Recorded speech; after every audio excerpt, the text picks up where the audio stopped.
Hi, I'm Graham, And I'm Tannan. and welcome to Thoughts from Crystal Street. This week, there wasn't a lot of news that really caught our eye. There's some good TV on if you're watching Flash and Arrow, and I like Gotham. He hasn't started watching it yet. One of our friends hates it, but you should watch it. This week's was really good. Anyways, so on weeks like this where we don't have a lot of news, I thought that maybe me and Tannen would talk a little bit about Crystal Street and what it is and maybe how we go through the process of our comic. But today, I just wanted to talk the history of Crystal Street and where it came from.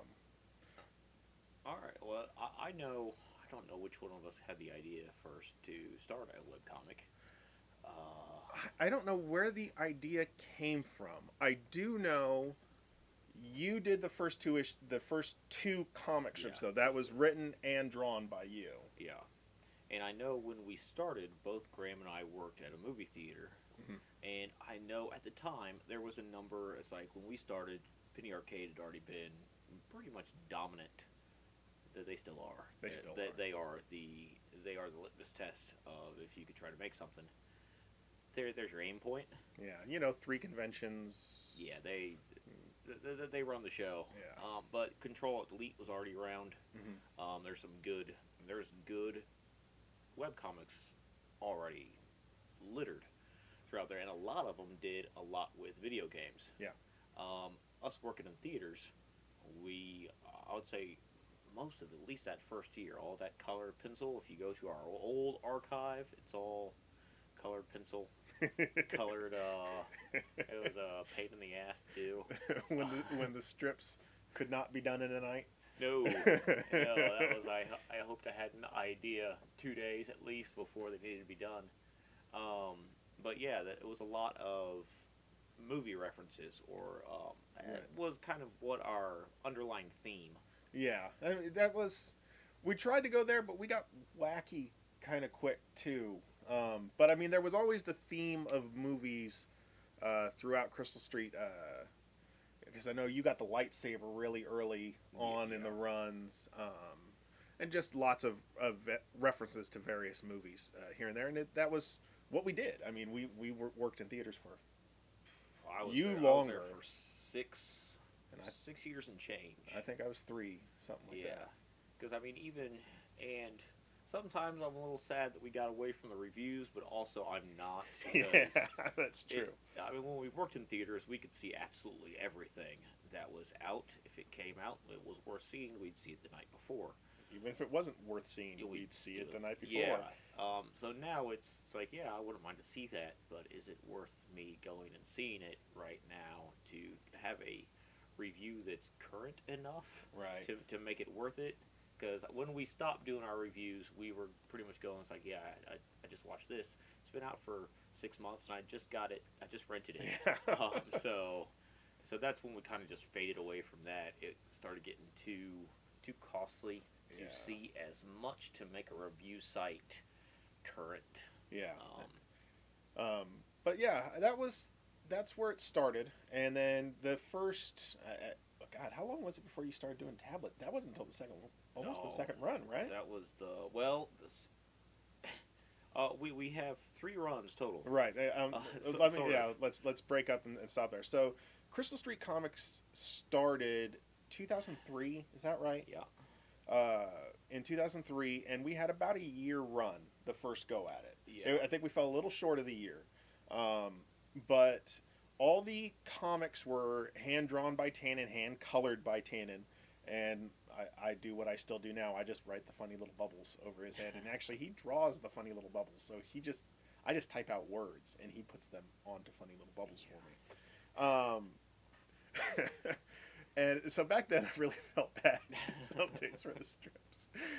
Oh no, so I know you can reference. I forget the name of it right now, but it's the one where Daniel Randolph's character takes over Hell. Oh And yeah, he wrote a phenomenal, just him trying to argue with the devil and which one's more evil, and Daniel comes up with a page yeah, of all of the things that he has done that he's related to, and I just remember it's like I remember drawing it, and I wrote it all out in pencil. I was like, to make this even legible, or to make it where you can read it. I had to put it in pen, and I didn't. I was like, no, I just wrote a page around my little image of Daniel. So yes, some of them get those early times trying to figure out how to make all of those words fit.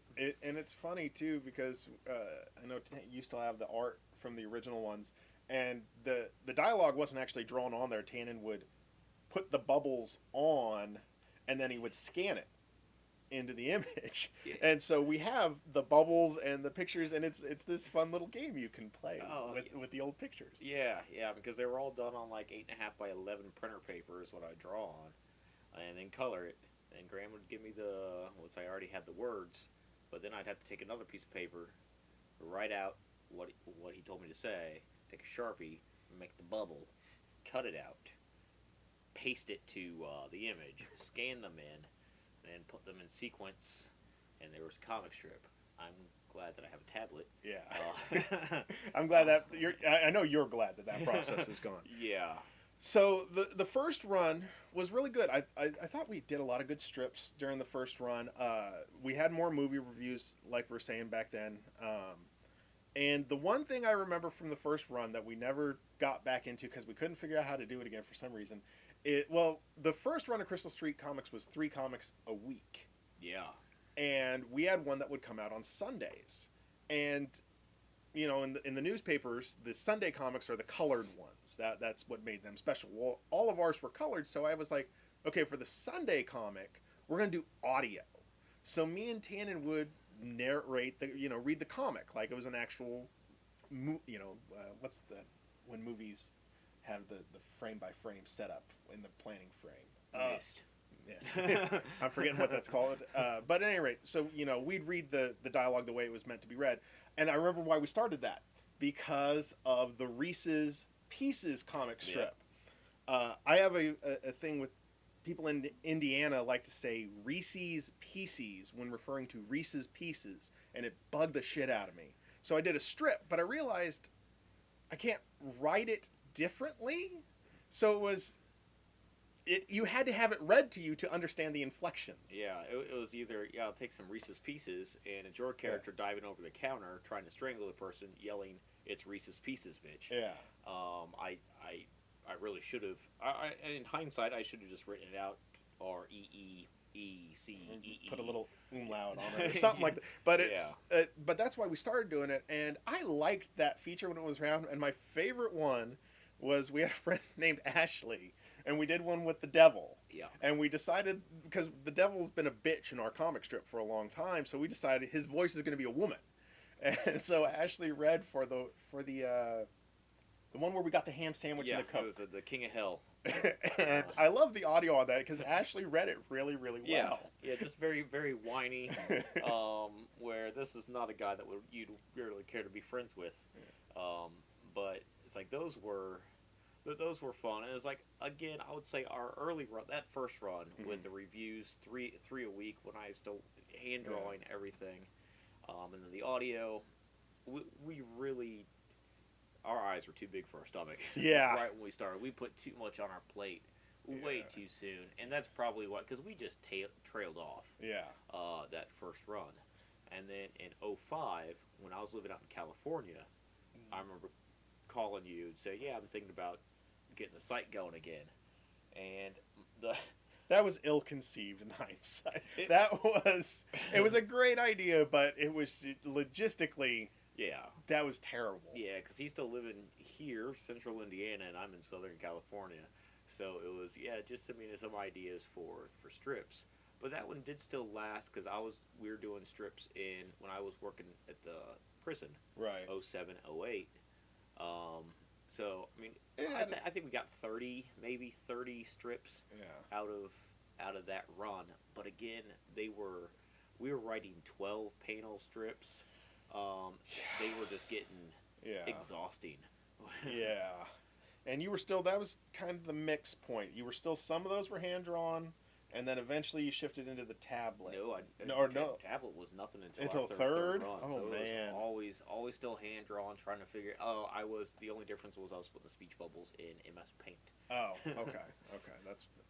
Yeah, so the second run that started with the Elmo fight one, right? That's when we had the big Sesame Street. That's the beginning of. That's the beginning of the third run. The very first tablet. Okay, I'm getting them backwards. Yeah, the second one was things like Dave sleeping on right, the couch. I remember Dave sleeping on the couch. Right, house. and the Hellfire one. Yeah, okay. The ferret breaking me out of. Yeah. Prison. Okay. All right. Things like that, and it might have not even been 30. It might have been 12. Yeah, I think it was short. The second run was short. Yeah. So then, starting in 2013. No, because we have a full archive of 2012. Is it? One of them is a tail end though, because our cycle generally. Yeah, I think we started in November is when we finally we paid for the site in June, and then we started in November of one year.